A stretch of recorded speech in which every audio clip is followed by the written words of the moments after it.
Travel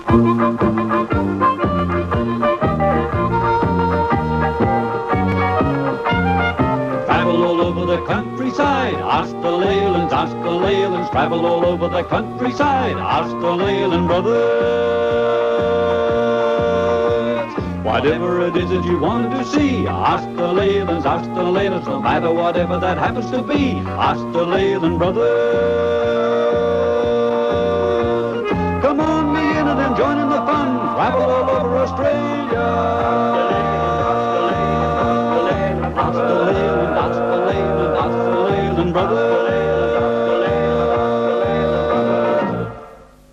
This week we travel into western New South Wales, out here near Coleranabri, to meet one of those unusual characters that seem to be a fast disappearing race. And then we go on to Lightning Ridge and see a house which is made entirely of bottles.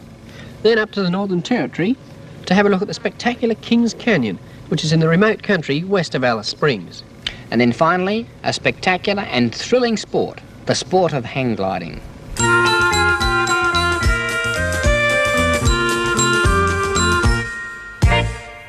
Mr. B. Smeals of Glen Waverley, Victoria, writes, "In all your travels you must have met some really fascinating old-timers. How about showing us some of these characters we read about in books, or are they no longer around?" Well, Mr. Smeals, probably one of the most interesting characters we've come across is George Howard. At 65 years of age, he lives a kind of life that few of us would put up with, yet he says he's happy. For 18 years he has lived in the old wagon, towing his meagre possessions behind on a cart. The wagon is drawn by horses as he moves about between Coleranabri and Burren, camping on the stock route at night, with only his dogs for company. His gypsy-like wagon is equipped with the most primitive of comforts, but his requirements are simple. He takes on work like cutting burrs or chopping wood sometimes, but these days, now he receives a pension, spends most of his time chatting to any friendly face that comes along. These dogs you got here, George, are they working dogs? Do you work them? What, sheep? All work with them two reds and the little black one. All like the alpha here, he drove himself in. You working with sheep? Yeah. I used to look after sheep, so like on a route, I'm not a drover, but like on a route, they get what they call a section, and you look after them on it. So Oh, I see, yeah. Pat Burke at Tamworth, I looked after sheep, on and off for 3 years for him. Oh, I thought you might have done a bit of droving in your time. Can't count them. Can't count them. You got to only count the droving. Yeah, I suppose so, yeah. You might lose 2 or 3 here or 2 or 3 there, and you end up 100 odd short. Yeah. The wagon you got here, did you build it up yourself or something? Oh, no, I bought it off an old chap that's dead now. Ted Wright. He lived at Burren.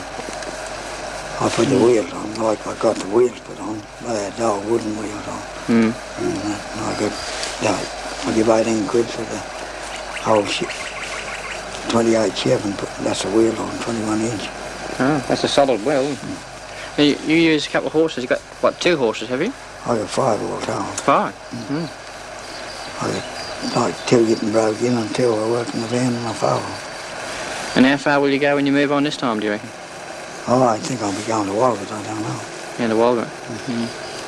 I'm going to Burke, that's where I'm going, never been there. Yeah. The river I get there, I started off once and got to Warren. Still here. It's like this, so I turn around and come back. You cook all your own tucker in the camp oven? Yeah, I do. That's where I keep it. Yeah. Any other way I wouldn't be able to cook. Yeah. All my life, this is all I've done all my life. Before the war, I used to have 10 horses. So. Perhaps one day George will get to Burke, but it's more likely he will still be on the move around Walgett, Coleranabri and Burren for many years to come. He told me that he ran away from school at 13 years of age because the teacher gave him 6 strokes of the cane and promised another 6 in the morning. George never went back again. He served his country during the Second World War and nowadays sleeps each night in the loneliness of the Outback. His wagon is a far cry from a modern camper, but George is content. After all, he's in no hurry. He's not really going anywhere. At the moment, he's waiting for his new foal to grow strong enough to be able to move on. George Howard told me he really enjoys his way of life. "I'll bet I've got less worries than you," he said. "I just like it out here." Perhaps George has achieved that kind of peaceful existence that so many city-bound folks are trying to escape to.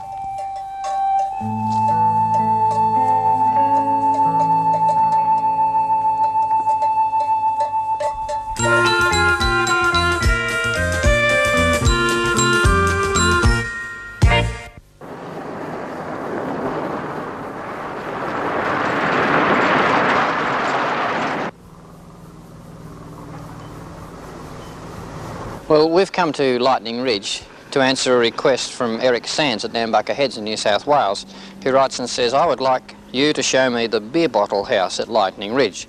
Why was it built, who built it and when, and where did the bottles come from? Well, Eric, to find out the answers to that, we're now going to speak with the present owner of the bottle house, as it's known today, and that is Nigel Dark. Well, Nigel, perhaps you can answer those questions. When was it built? Certainly, it was built in the early 1950s, and it was built as a house, out of bottles, found at Lightning Ridge.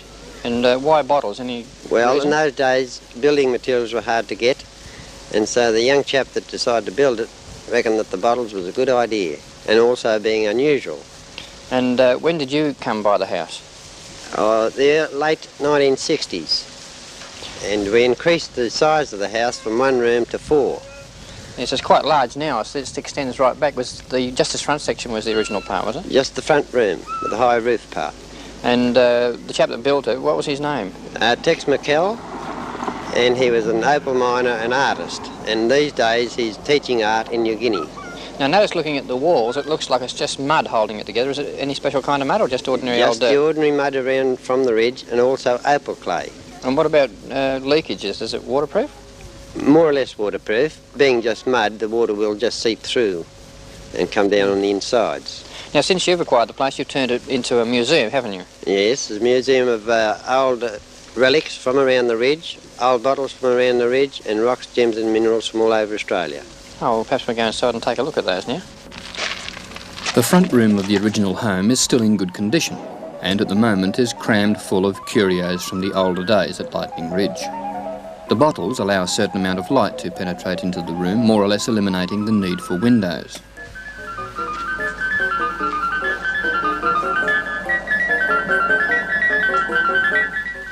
Most appropriately, the house that is built of bottles houses many old bottles from the past, a collection of often odd-shaped containers which fascinate the visitor. Oh, purple bottles. Now, are they always purple like that? No, these have been turned purple by the sun. It's manganese in the sand when they're making the glass, and the effects of the sun turn them purple. That's a sarsaparilla bottle. This is an old pickle bottle, and he's also been turned purple by the sun. This one is slightly opalized, and that's the silica in the soil, and it has to be in the soil to get that nice colour in the glass. Oh, yes, you can see it in it when the light on it. You can see it when the light's on the glass, yes. This is the old torpedo bottle, and they made him so you couldn't stand him up because the cork had to have moisture to seal it. So you had to lay them down.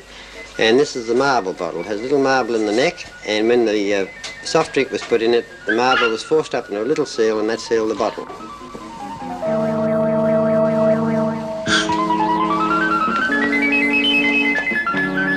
A newer room attached to the back of the House of Bottles is a display area for a collection of rocks, gemstones and mineral samples that are said by many to be the best of its kind in Australia. Altogether, a building where one can spend many hours browsing over the curious mineral oddities of nature, or ponder the even more curious motivation of a man who built his house from bottles, from the rubbish discarded by his fellow miners.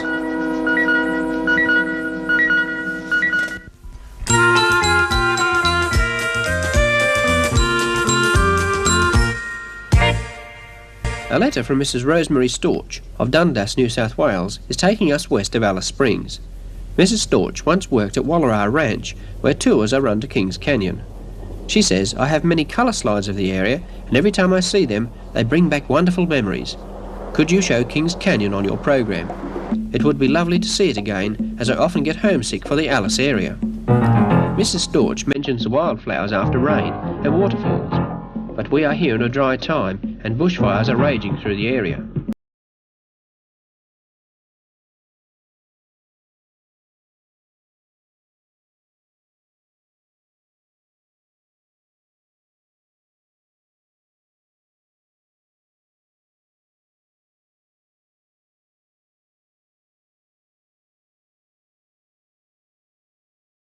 A strong wind blowing from the west is fanning the fire along at 3 kilometres an hour.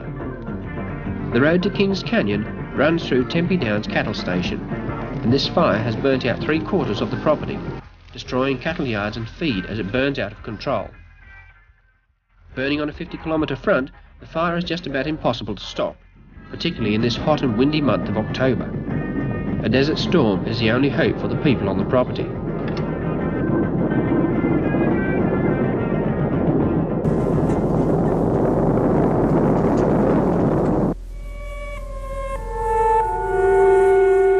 The fire has not only destroyed thousands of kilometres of cattle feed, it has also killed or left homeless many native animals and birds.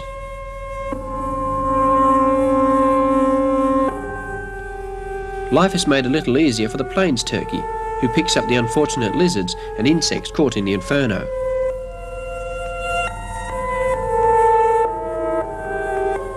After driving for 2 hours through burnt-out country, we reach a canyon where the fire has stopped.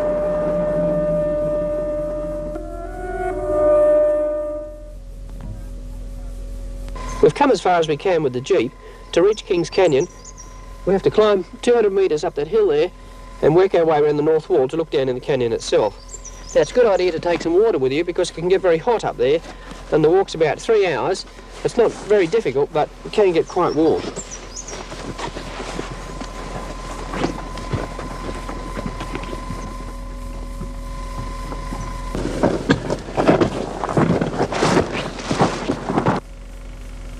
The climb is fairly steep, but the views on the way up are well worthwhile.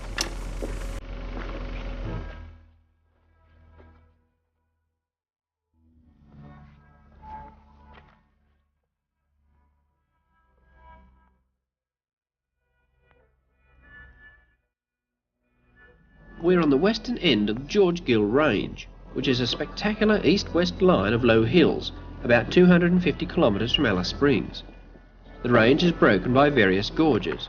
The most spectacular is Kings Canyon. Explorer Ernest Giles camped near here in 1872 and named Kings Creek after one of the backers of his expedition, Feldon King. The canyon takes its name from Kings Creek.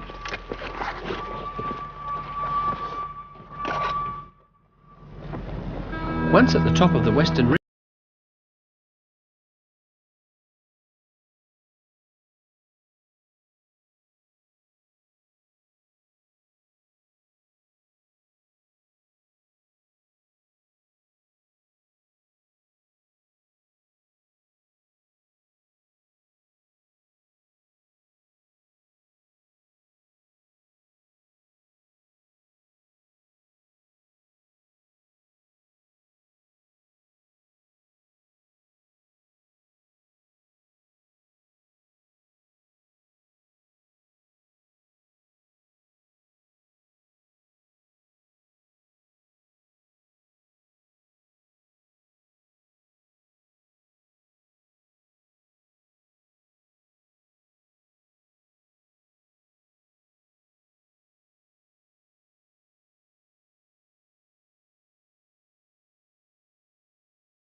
day.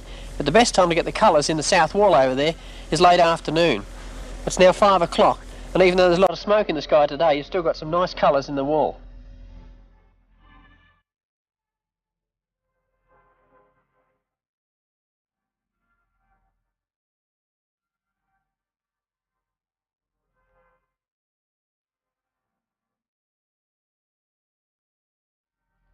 Kings Canyon is a photographer's paradise, and many hours or even days could be spent exploring the canyon and its surrounding country.